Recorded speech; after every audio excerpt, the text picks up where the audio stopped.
Bonjour, je suis Monsieur Foaling Love René, ancien étudiant de la faculté de droit et de sciences économiques de l'Université d'Orléans, dans le Loiret, en France.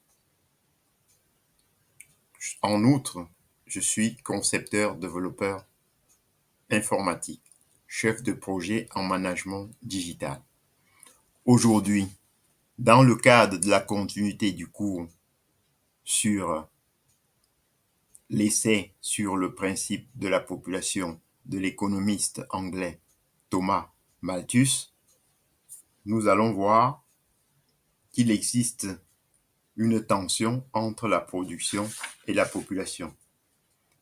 Et notamment en grand C, on voit que sur le long terme, la croissance de la population est cyclique. Dans les sociétés primitives, il existe des oscillations de la population. Cette dernière semble être mue par un ressort qui, tantôt, fait augmenter exagérément, tantôt, la fait regresser.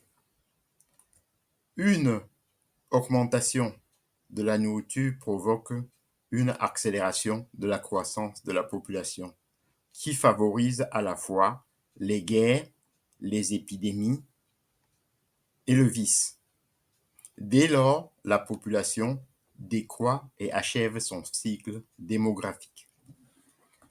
Dans les pays développés, les variations du salaire réel permettent de réguler la population.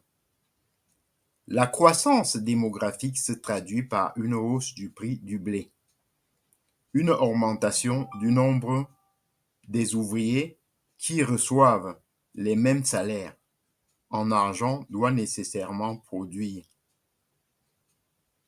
par l'effet de la concurrence des demandes une hausse dans le prix monétaire du blé.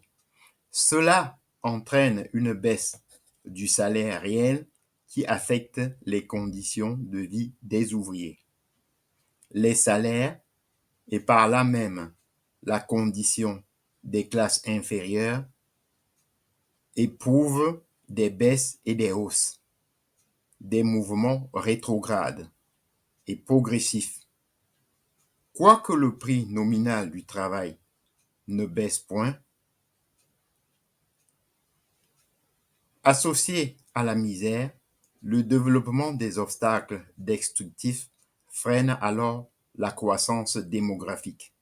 Cependant, le faible coût du travail incite les paysans à défricher de nouvelles terres et à augmenter la production. L'obstacle sur la population se dessert alors. Cette espèce d'oscillation affectant la population trouve son origine dans les variations salariales. Les salaires réels sont le principal régulateur de la population et sa plus juste limite. J'en ai terminé.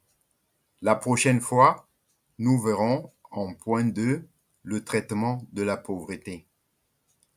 Je vous en remercie.